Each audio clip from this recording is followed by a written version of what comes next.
Have you ever wanted to play Risk of Rain 2 but felt like it had a clear lack of crab representation? Do you like to commit grand-scale anime extinction? Are you like me, constantly running games that could pass off as benchmarking tools because your heating isn't working and the only thing standing between you and certain death by hypothermia is your graphics card? Hi, I'm Ramaron, and today I will ramble about Crab Champions, a game that will probably do permanent damage to your reward circuitry. It really is that good. You are a crab with a gun. Your goal is to rise above the constraints of ordinary crustacean life, break the shackles of mediocrity, destroy the final boss, and ascend to the apex of the food chain. Crab Champions is a roguelike third-person shooter, meaning you will do one of three different things: shooting, looting, and dying. But before we get into this, let's take a step back and look at how we got here. Roguelikes. This genre dates back to ancient times, but especially in recent years it has been constantly evolving, spreading across every genre and platform. Roguelike shooters, roguelike strategy games, roguelikes for Magic players, roguelike Chinese spyware, and of course my favorite, Premiere Pro.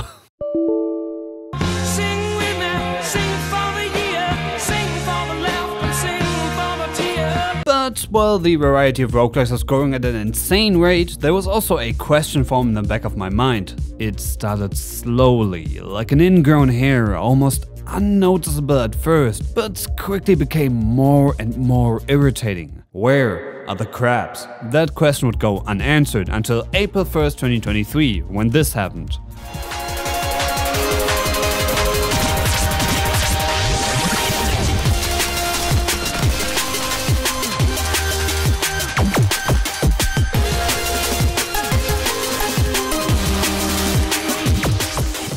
Similar to how the assassination of Archduke Ferdinand eventually resulted in the creation of hentai, Crab Champions is a direct consequence of an Irishman making an April Fool's joke. If this game reminds you of the Crab Rave meme, yeah, well, no shit. That's because this game is being made by Noistorm, who also made the song and animated the video. I know that sounds like I am fucking with you, but genuinely not, and the even crazier part is that the game is actually pretty good. But I think you should have picked up on that one by now, unless you watch my videos to fall asleep, in which case, wakey, it's time for school. Quick disclaimer. Everything you see here is from the Early Access Update 7. Noistorm is really good at updating the game whenever I am close to finishing the script, so just be aware that some things may change in the future.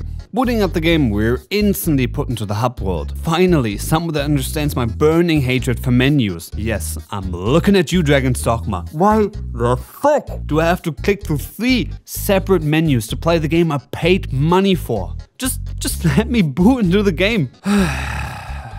Anyway, welcome to Crab Island.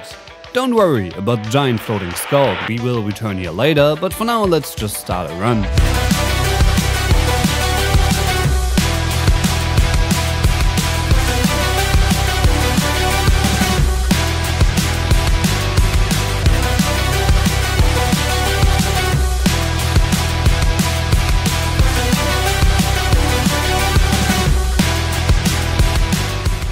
I cannot stress enough how incredibly smooth this game feels to play. Seriously, the silly little crab game has no business going this hard. It's not quite Bubsy 3D, but I mean, what really is? Crab Champions does have this though.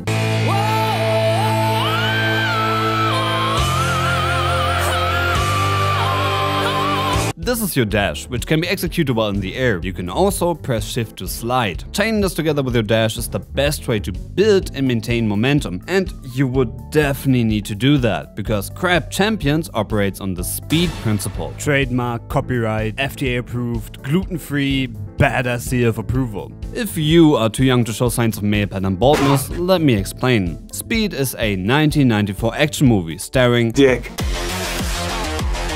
and Sandra Bullock, best known for her role as Gwen Cummings in 28 Days, which, despite the name, is not the prequel to 28 Days Later. This not only made for a very confusing viewing experience, but also almost ruined our Halloween movie night. The pee pee poo poo man. Luckily for me, alcoholism is way scarier than zombies could ever be, so that worked out in the end. In Speed, people are trapped on a bus that is rigged by an ex-police officer to explode if its speed falls below 80 km/h, so it's either go fast or go die.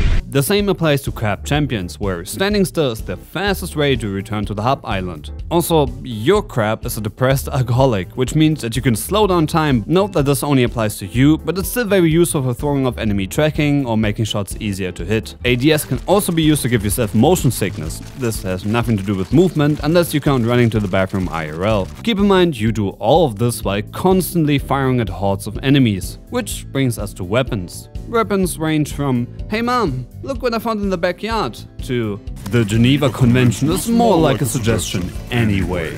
Honestly, I don't have much to say about weapons. Shooting pretty much any of them feels serviceable at best and kinda meh at worst. The hit marker sound is kinda neat, but I know you don't care about my weird ASMR cravings. Are you ready?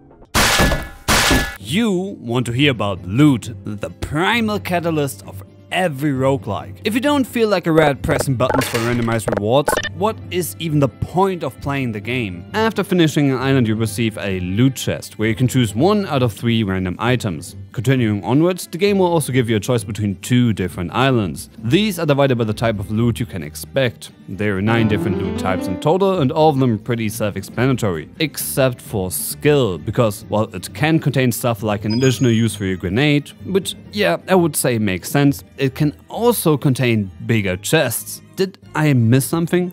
Is that a skill? Does that mean this is a skill issue? Islands can also have modifiers. Most of them are some flavor of Call of Duty Martyrdom, and all of them reward you with 1 additional item chest. I do like Barrel Rain, but the main standout is One Shot, which was made specifically to punish goblins like me for not reading. But I'm not done yet! Islands can also be different types. Arena, where you have to defeat all enemies, Waves, just don't get hit, and of course Horde. Survive for a set amount of time. Say the line! Ramaron. Hey, it's waiting, my favorite game mechanic. Yay!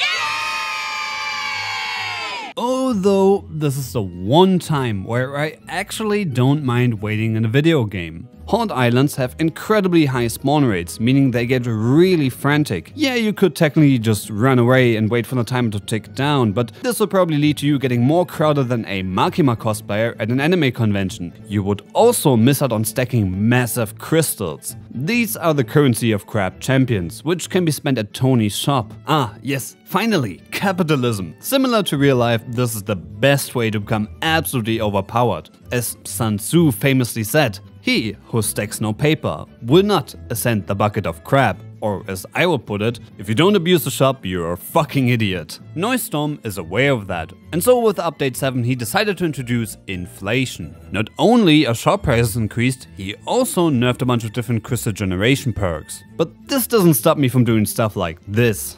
You wanna know how I did it? Compound interest. While update 7 did nerf a bunch of different economy perks, it also introduced crystal dividends, which makes you gain a percentage of your total crystals after clearing an island. Stacking this 2 times will give you about 10%, which doesn't sound like a lot, until it does. You will need money to make money. The more money you have, the more money you will make. The more money you make, the more money you can reinvest into making even more money. Just combine it with bonus crystals, slippery slope, or pretty much any way to gain more crystals, and watch the pure might of the market crash upon the puny attempt to nerf the shop. Oh yeah, really feeling that increase to shop prices right now. Maybe Marx wouldn't have written his gay little book if he had gotten to experience the joy of becoming a crab billionaire. On the opposite side of the spectrum you have Driller. This item will give you a 5% chance to spawn loot whenever destroying any of the rocks you find around the islands. Don't get me wrong, gambling is really funny and extremely base, but Driller is a complete piece of trash F-tier perk that is just straight up not working at all. No, Mark, shut the fuck up. I am not just bad at probabilities. This is clearly the game's fault. I still pick it up pretty much every run. Remember kids, 90% of gamblers quit before making it big. No matter which side of the spectrum you build forts into, after clearing 30 islands and defeating the final boss, you will have to make a decision. This is your last chance. After this, there is no turning back. You take the yellow crown, the run ends. You return to the lobby and are free to quit the game. You take the pink loop, You stay on Crab Island and I show you how low your FPS can get. Yes, like Chance of Precipitation 2, this game also features looping. That means you start again from the beginning, the enemies get harder, but you keep all your upgrades. If you instead decide to end your run, you're being transported to Victory Island. I really like this. The run could have just ended with a stat screen and you getting booted back to the hub. Instead, you have this moment to celebrate, which makes you win just a bit more satisfying. At some point, the island is also going to include dancing crabs, a key feature that as of update 7 is sadly still missing. Come on, Neustorm, get your shit together. I don't care about more abilities, more enemies, more music. I want dancing crabs, please. After claiming your crown, you will get a stat screen and are sent back to the hub. Here you can find the most important part of the game.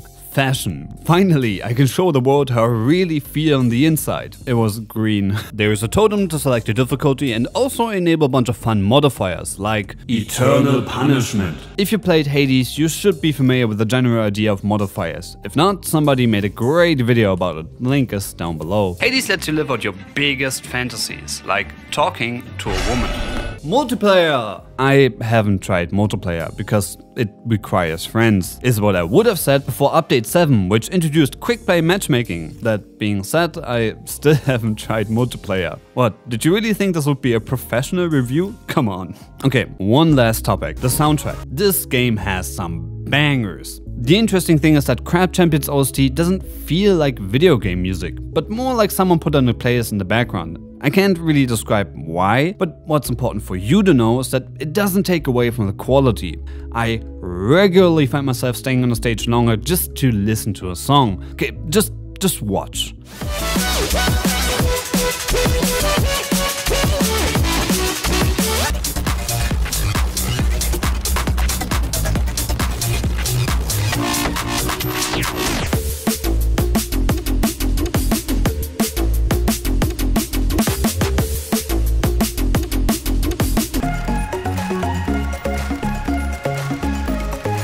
The soundtrack is the perfect representation of the game because it's just plain fun, and I think there's a reason for that.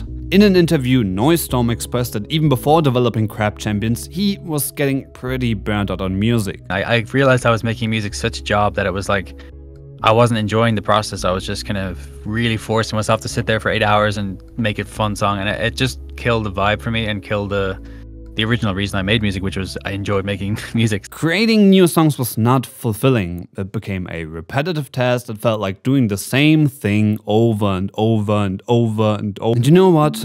I kinda get that. Doing any creative work as your job always bears the risk of burning out on something you love. Suddenly it's not about creating this cool thing for people to enjoy. It's not about pushing your boundaries, but more about meeting deadlines and expectations, both that of other people and, if you're like me, especially your own. So what do you do in that situation? You change things up.